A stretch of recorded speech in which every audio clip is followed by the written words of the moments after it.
Honestly, I felt it would have been more fitting to get married in my Iris Academy school robes, but I had to admit that I would have felt extremely out of place with everyone dressed so formally. Although this dress was originally the one that Potsdam had made for me, Mariette had weaved some blue highlights throughout and reshaped it to better support my bust, now that I had the body of a woman and not a scrawny teenage girl.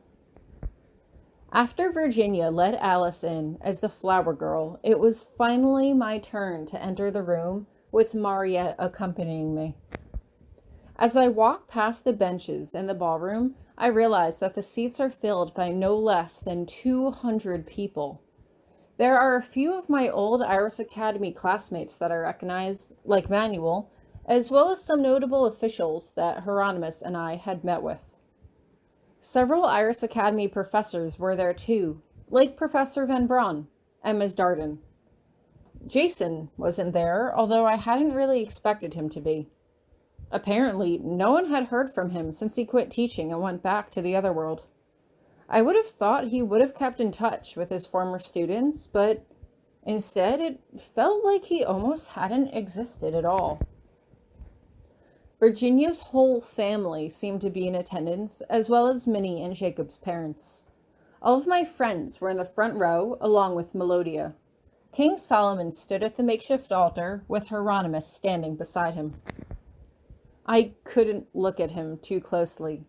I was already blushing furiously, being the center of attention, and if I was having trouble coping with it, I had no idea how Hieronymus was managing to stay so calm and collected. He holds his hand out for me, and I shyly take it as I take my rightful place at his side. "You look beautiful, Tori," he says, reaching into my mind with my white magic. "For a moment, I was worried that you might have stood me up." "You know I take forever getting ready," I reply. "I'm honestly floored that you managed to pull this off. I had absolutely no idea this was coming." "That was the idea," Hieronymus says with good humor. "I didn't want to wait until I was old and gray." I can't help but grin at him. Hieronymus had thought he saw a gray hair in the mirror last month and had been absolutely beside himself. The whole thing was ridiculously funny to me, knowing that he could just use blue magic to cover it up, but I supposed Hieronymus was worried about making the age difference between us too transparent.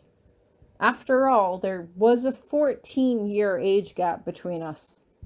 When I was 30, he would be 44.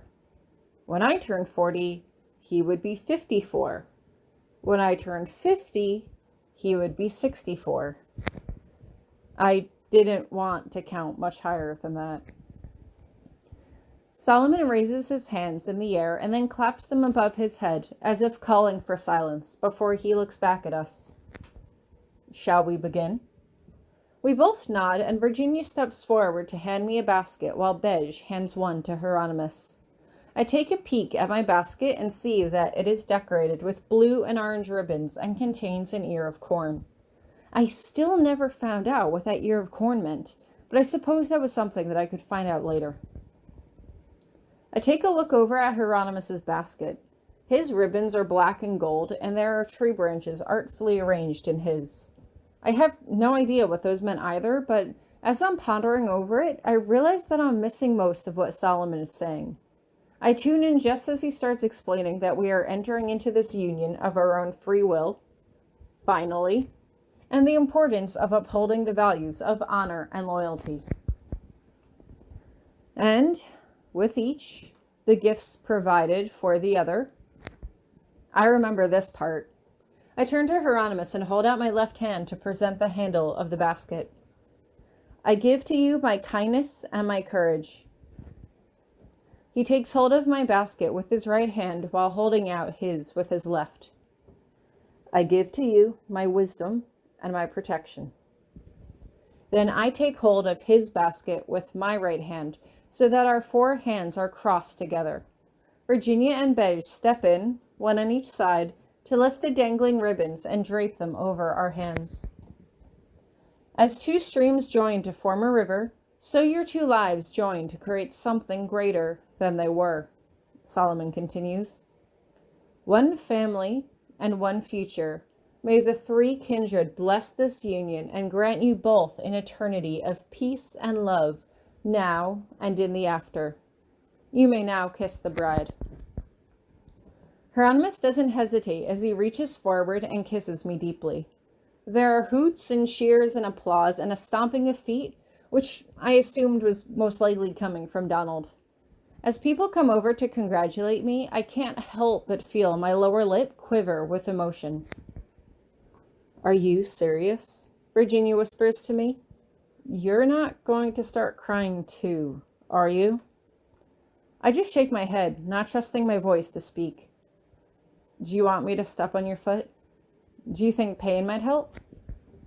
Pain will solve nothing, Hieronymous replies as he bends down to whisper in my ear.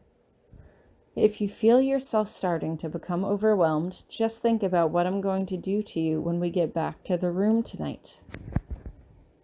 The tears immediately recede as I blush, and Virginia just grins. Oh, to be young and in love, she quips. Come on, let's go eat. I want cake.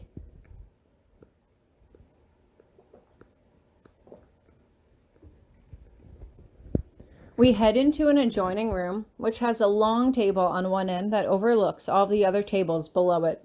Melodia, Solomon, Hieronymous, me, Beige, and Becky are all sitting in one long line as the servants come and present our food, which looks to be some kind of giant roasted animal leg. I can't help but notice the glass of wine being poured in front of me, and I can't help but snicker to myself as I remember how Hieronymous and I had met a full 5 years before I even reached the legal drinking age. Is something amusing? He asks, and I just grin as I shake my head. Just trying to recall our first dinner as a married couple, I say, and to his credit, Hieronymous seems pensive. I'm not sure I recall, he admits. I do remember one of our first meals together was breakfast, after your memories were restored. We also did technically eat Christmas dinner as a married couple my second year, I remind him. I just didn't remember that we were married.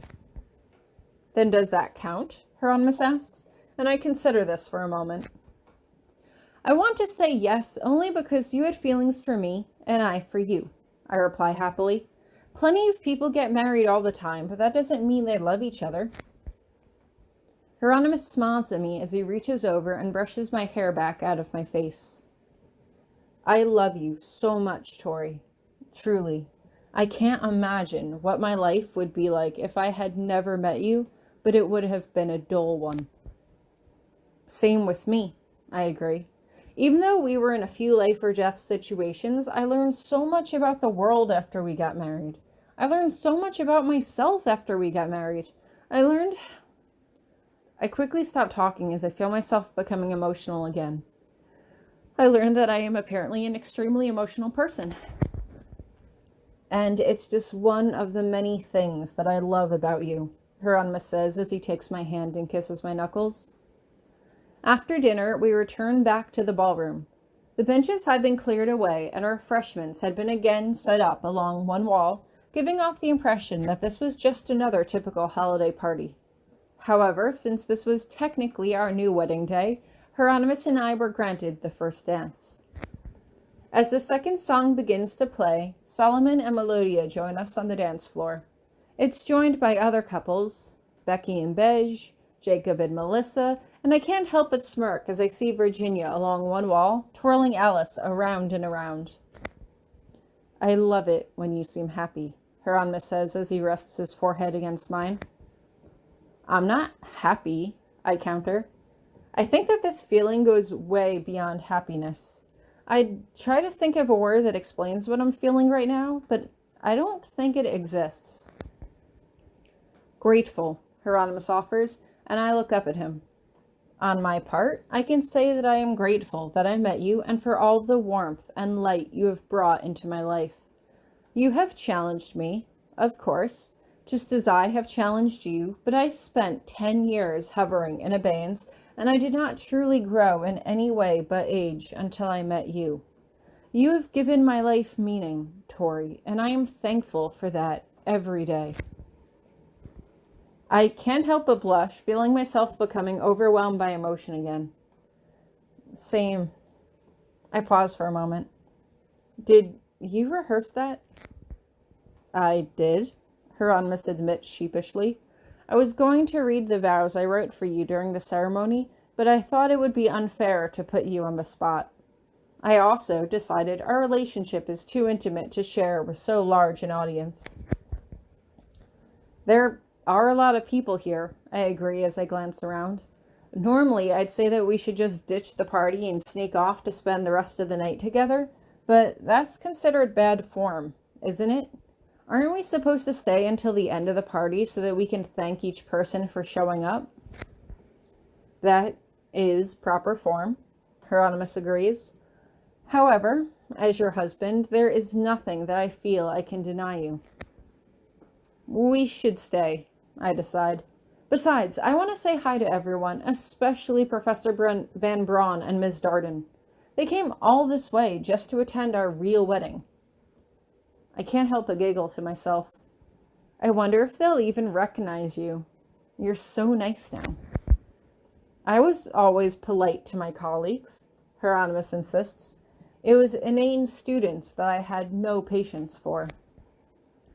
You mean silly students who bumped into you while walking to class on their first day of school? I tease gently, and Hieronymous smirks at me.